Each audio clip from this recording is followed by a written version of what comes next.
Let's start with KD. When or if he gets traded from the Nets remains to be seen still. A recent report reveals KD is set to meet with Nets owner Joe Tsai directly in person. Shaq offering his comments on the superstar forward's ongoing situation in Brooklyn. Take a listen, everybody. When you put a house together, you should live in it. You know, you was the one who hired the architect. You was the one who got the other architect from Philadelphia. So you as a leader should make it work. But you don't want to make it work, I guess you go buy another house. So I know he's going to probably try to get to a contender. It's easier that way. Shaq dropping his opinion. Shannon, do you agree or disagree? I mean, well, damn. Me and Shaq must be on the same Twitter account. He must be getting his info from Twitter. He's reading every word you write and listen to every word you say and parroting everything that you believe. You know, I absolutely 100% agree with what Shaq said because that's what it is. Skip, it's harder than people think. They think you just put a collection of talent together and everything just works out. But you got to manage egos. You got to everybody has to be on the same page. I take my hat off to what they got going in Golden State. They understand Steph Curry, and then everything else flows after that. They heap effusive praise on Steph. There is no hidden agenda. There is no, I need to get my shine. I'm just as good as Steph. I'm yada, yada, yada.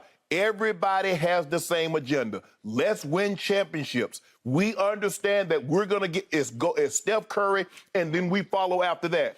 Kevin Durant found it very, very easy when he was in Golden State. I can just hoop. I can just work on my craft. I'm going to let all those guys handle the leadership. I'm going to just do my part. Now, you said, you know what, I want to go build. Because, you know, I went to these places that was already manufactured, that was already fabricated, already up. I got to build my own. Come on, Kyrie, let's go. Hey, Steve Nash, let's do this. And lo and behold, the man got 4 years. He's been 3 years in Brooklyn, 2 on the court the first year in rehab. He won 1 playoff series. And he's like, well, damn. And like you said, Skip, he's not getting any younger. So if you're not getting any younger, it's more difficult than you thought. What's the first thing you do? Close that shop up, let me go somewhere else that's already have an established business and let me join. Well, I'm doing my part. You know, yeah, you do. You're winning your part. But this was your opportunity in Brooklyn to show that, you know what, you can build something from the floor up. That's a standalone. And you, lo and behold, what did he try to do? Here's my short list. Phoenix and Miami. Wow. What to go out there on a limb, KD, and try to make this thing and try to show that you are a leader, that you can build something. Your talent is undeniable. We would never, ever question just how great you are, KD. But, boy, this is an all-time weak sauce move, and everybody know it. I wish you could just poll the Jordans and the Magics and the Larrys and all those historically great players and see what they think about KD on this one. You can say what you want to about LeBron James, but he ain't never tried to go first of all, he's never requested a trade. He's never demanded a trade. He's fulfilled his obligation, and he left him something when he was there. You know what I'm saying, Skip Bayless? And very few people, it's kind of like when the Olympics come to town, they leave all these fancy buildings and all these, you know, building up the community. Super Bowl, notorious for that. They come in and they build up the community right quick, and then they leave. That's LeBron. Oh, wait. LeBron left D-Wade high and dry and man. He left him with 2 titles. He left him with 2 titles. What did Kevin Durant live in Brooklyn? What the elephant left on the showground? Yeah, you know what that is. What did he leave? Should have left him with 3 titles, but that's a whole nother discussion. When is Kevin Durant going to leave someplace that doesn't already have a title? It wasn't already established when he got there. So I 1,000% agree with Shaquille O'Neal, is that Kevin Durant, you built this. This was your opportunity. You wanted to show that you were more than Golden State and that you could win without him. Now, all I know is they got one without you. And you trying to get somewhere where you get you an easy one. Go team with Book and CP3 or Bam and Jimmy Butler. No. Stay right there where you at. Make that work. I need you to get finished so that you don't interrupt. I ain't gonna interrupt. Have you said your piece? I've been said my piece. You have said it many times, and you just restated your beliefs. Yes. Your Durant-hating beliefs, because it's all about protecting LeBron James. How am I protecting LeBron? Because this is the best player on the planet, and you can't stand it. So you got to find ways to pick at the best. Well, he's the best player. Won't he stay in Brooklyn and prove it? All right, my turn. Go ahead. I love me some Shaquille O'Neal, but I do not love this take. This take is wrong because it's so wrong-headed. It's simplistic. It's a little uninformed. It's a little shoot from the lip. It's a little bit of don't let the facts get in the way of a very hot take. So let's pick this back apart. Okay. When you put a house together, well, let's start from the start. I don't believe Kevin put this house together at all, and I think you agreed with me. Kevin is more of a follower than a leader, and for reasons beyond me, he made one huge mistake in his career. He followed the wrong quote-unquote leader. Okay. Because Kyrie was the dominant personality and force in that besties relationship of theirs. And we saw at the All-Star game as they were standing up the tunnel, remember Kyrie's up in Kevin's face, you get 2 max contracts. And he was talking about the Brooklyn Nets. Yes. So I think Kevin was intrigued about playing for the Knicks in Madison Square Garden, the mecca of basketball in New York City, as opposed to the borough of Brooklyn. But at the last second, Kevin said, okay, if you really want to go play for the Nets because you grew up loving the Nets, I will follow you, Kyrie, to the Nets. And at the opening press conference, what did Kevin say? He said, I don't know. I just came here because Kyrie wanted to come here. He was very honest, like painfully honest about it. He didn't have any real connection to the Brooklyn Nets. He did it because Kyrie wanted to do it. Okay? So I think we can dismiss you put this house together because he did not. So then we go on to you were one of the architects, and the other architect from Philadelphia, I don't really get that. I guess he's talking about Ben Simmons, but I'm not sure. Well, I think he meant James Harden, who's not in Philadelphia. Okay. Well, maybe. Okay. Whichever way. Okay, so James Harden obviously came later to the party. Yes. And that was James's choice to join them, and I'm sure Kevin signed off on it, because who wouldn't? Because at that point, James looked like one of the, well, we agreed he's probably the greatest perimeter player, perimeter scorer we'd ever seen in the history of the league. Okay. Okay, so you should stay as, so you as a leader, said Shaq, should stay and make it work. Well, whoever said Kevin was the leader of this team, I didn't make that case. He's just the best player in the league, but that doesn't mean you have to be the greatest leader in the league. Mm-hmm. I do think LeBron is a very good leader. He's had his moments when great he wasn't. Leader. I'll give him very good. We look back at 2018 in that game 1 at Oracle. I don't know. Was that leadership when you quit on your team in overtime? Was it leadership 2 years ago when he walked up the tunnel at the end of game 5, 6 minutes left of game 5 at Phoenix, and he just walks out on his team? Is that great leadership? I'll give you very good. I can't give you great. Go ahead. You told me not to interrupt you. I'm going to let you have your say. Well, you can jump in on that one if you want to defend yourself, because I don't think you can defend yourself. I think LeBron James is a great leader. He's had bad moments, as all great leaders have had. Okay. Now, let's go back to Oklahoma City. I think you got proven right in your face this year just what a detriment Russell Westbrook can be to trying to win championships. And Kevin was stuck with him for 8 long years in Oklahoma City. And I think it was yesterday you said right here sitting in that chair that, man, you can't believe how long Kevin lasted with him. Yeah. That he had to swallow Russell Westbrook for a long, long time. Correct. Because he likes Russ off the court and always considered Russ his little bro. Okay? He was. And I think they still have a connection to them. I know the bridge almost got burned to the ground, but the point was, he tried and he tried and he tried. And yes, they had a 3-1 lead and they blew it.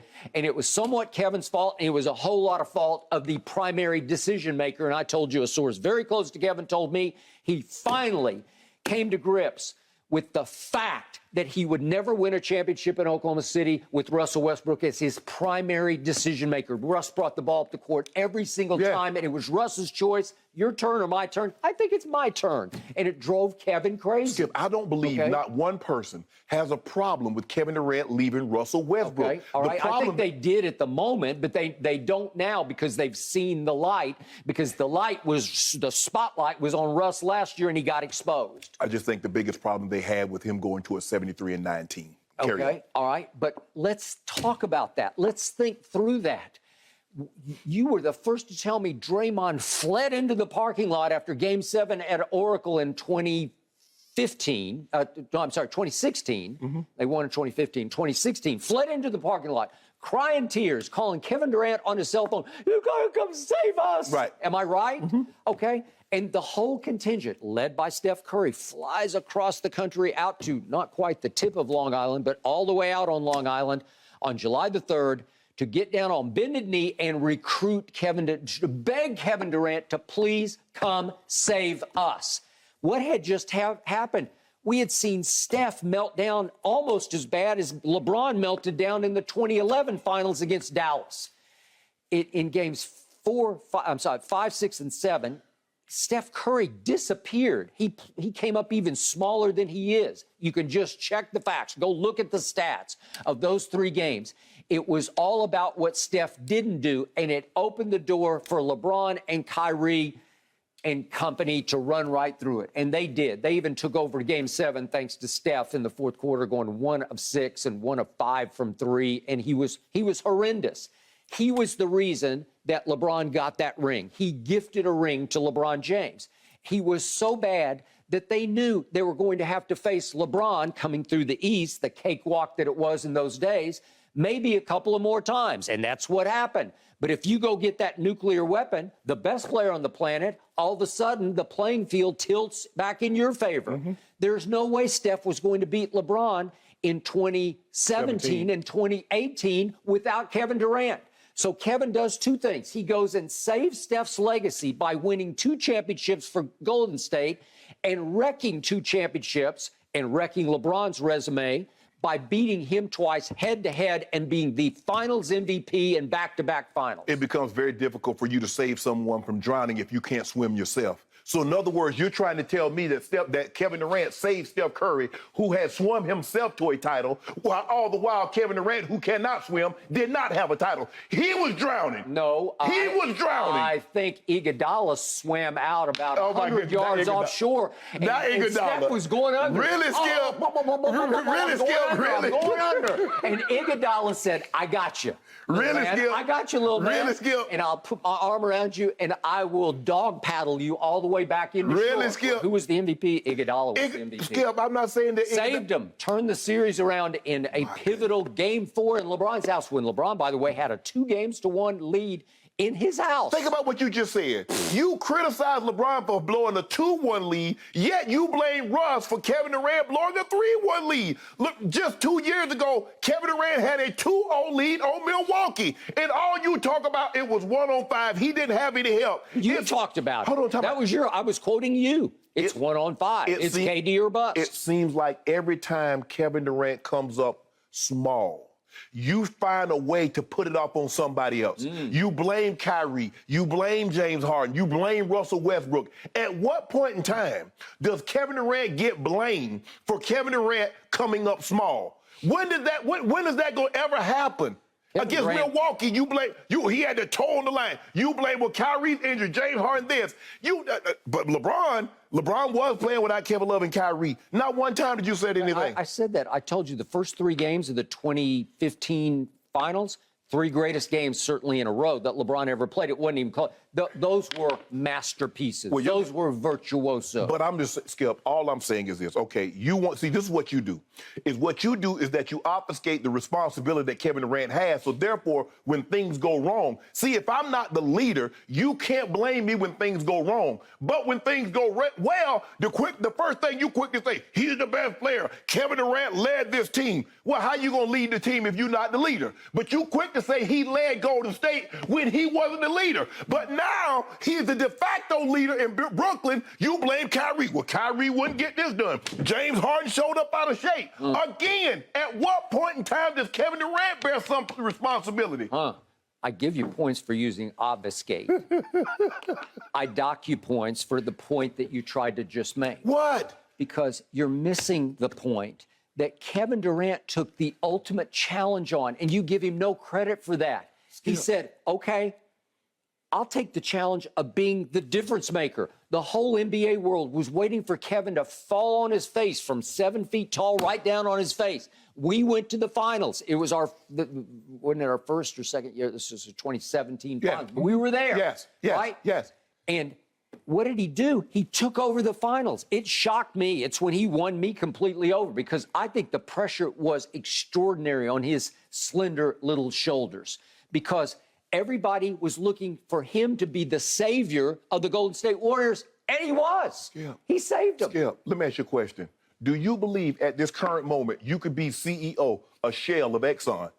Absolutely. It's easy. They're already doing 12, 13, 14 billion in profit because of the sky-high gas prices. How hard was it going to be for Kevin Durant, who you said was the best player, to go to Golden State, who had just won 73 games the year before? He had just blown a 3-1 lead over LeBron. Skip, think about what No, it's not. It's a failing company. It failed. Skip. It collapsed. Think about what you went bust. No, think about what you just said. Just because they didn't win the finals doesn't mean they're a failure. They didn't have the ultimate success, but they did win 73 games the year before. It mattered nothing. You know it, and I know it. All that mattered were games 5, 6, and 7. That's what I said in the Western Conference Finals. The only games that mattered was game 5, 6, and 7. Go look at Kevin Durant's stats. Stuck with Russ. You see, again. LeBron was stuck with Russ and went 33 and 49 last year. Think about what you just said. You see what happened? I'm thinking hard about it. I love what I just said. Kevin Durant just came up small. Games 5, 6, and 7, you blame Russ. No, I think Russ came up way smaller than Kevin did in those 3 games. Who's the best player? Who's the best player? Now, see, when LeBron comes up small, you don't say, well, somebody else came up small. D-Wade came up small, or Chris Bosh came up small, or Kevin Love. You put it all on LeBron. But the moment Kevin Durant does not succeed, it's Russ's fault. It's Kyrie's fault. It's James Harden's fault. Steve Nash doesn't know how to coach. It's always someone else's fault except his. When will you give him some blame for what transpires in the place that he's located? Who was the primary decision maker in games 4, 5, and 6, and 7 for the Oklahoma City Thunder versus Golden State? The same guy that was the primary decision makers in game 1, 2, 3, and 4. Okay, and he has his moments, and then he doesn't. And you know, and I know, it's virtually impossible to win big with Russell Westbrook as your point guard. It's impossible to win big with Kevin Durant unless you got a ready-made championship team. He's proven that. He's proven that. He had 3 years to prove that he could do something in Brooklyn, get to an NBA Finals. If they were so great, the 73-win Warriors, why did the whole contingent fly across country to recruit Kevin Durant? Why did Draymond flee into the parking lot crying into his cell phone, please come save us? Why? Skip. Because they knew he was the only savior out there. Skip, let me ask you a question. When solicitors call you, if you don't want them to talk, if you don't want to talk to them, you just hang the phone up. Kevin Durant accepted a call, and then he accepted an invitation. He invited them to come visit him in Sag Harbor. So in other words, what he's telling you, I want to hear what you guys got to say because I might be interested in what you're selling. So in other words, if he didn't want to go join Golden State, he could have said, nah. He could have did what DeMar DeRozan did to Draymond. When Draymond said, hey, Debo, you need to come join us in Golden State. He said, hell no, I'm not coming to Golden State. Kevin Durant could have did that, but Kevin Durant wanted that easy way. Easy way to be viewed as the savior of the Warriors? Are you kidding me? Think about what you just said. He's the savior of the Warriors, a team that won 67 games one year, 73 games the next year. Kevin Durant is coming to save them. That all-time collapse? Yes, he was. He accepted their challenge. Okay, he can save everyone else. Why can't he save his damn self? Well, he did. He played one of the great playoff series ever by himself against the soon-to-be champion Milwaukee Bucks 2 years ago with masterpieces, virtuosos in games 5 and 7 of 49 and 48 points and hit one of the great playoff shots in the history of the playoffs.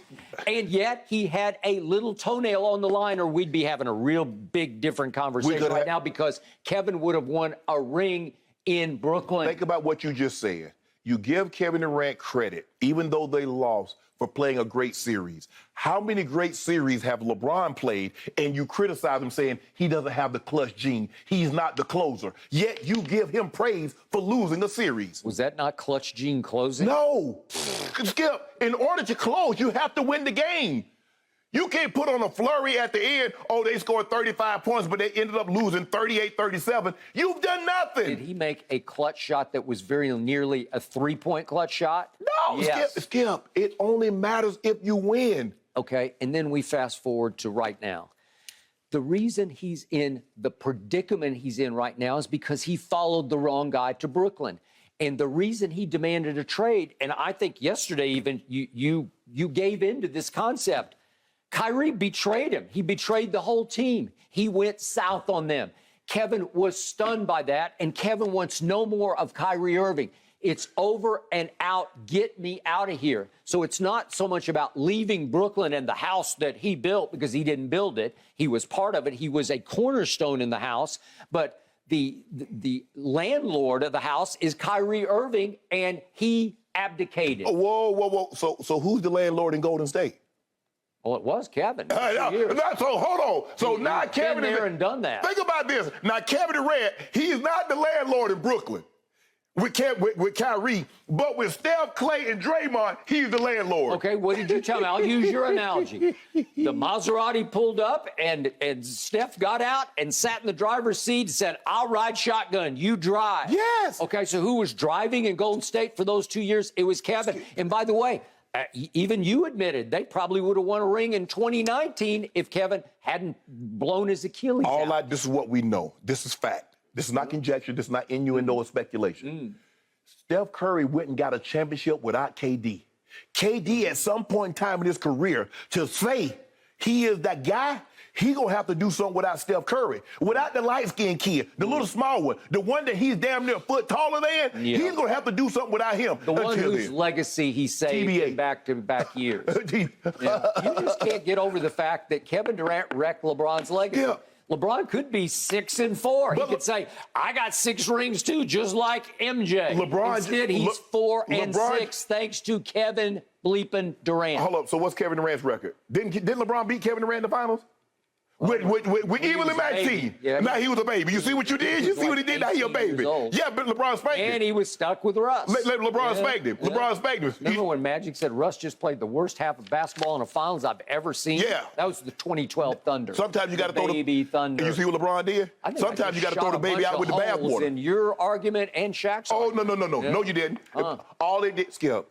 Everybody said let me ask you a question. I guarantee you, if you go put every NBA player on True Serum, I guarantee you they say Kevin Durant doing the ultimate weak sauce move. Really? Yeah, you know what they think about it. He's become the easiest target, the wrongest target in sports. All I know is that he keep trying to link up with the best teams in the NBA. That's all we know. Kind of like LeBron has. Oh, he went to the Lakers. So how was the Lakers? How was the Lakers before LeBron got there? Well, that's when Clutch said, "We got to go get Anthony Davis," right? Hey. And then LeBron said, "Get me Russell Westbrook." That was a bad idea. All I know is Rich Kleiman and Kevin Durant said, "Go get me James Harden," and they got him. They did not. James sought them. That's wrong again. Wrong again. Now, you see, anytime don't let the facts get in the way of your cold take. Hey, it is what it is. It's a cold take. All right, gentlemen. Yeah. Separate corners, Right on, Shaq. separate corners. Y'all are off to a blazing start this morning. Shaq. You know, this KD watch has been going on for more than a month now. He requested that trade Thursday, June 30th. So we'll see if this meeting this week with Joe Tsai is to smooth things over or continue to light a fire to make this trade happen. Thank you for watching. You can subscribe here to get the latest from the show, and be sure to check out more of the best clips from Undisputed, or go watch a few other segments from our other shows on FS1.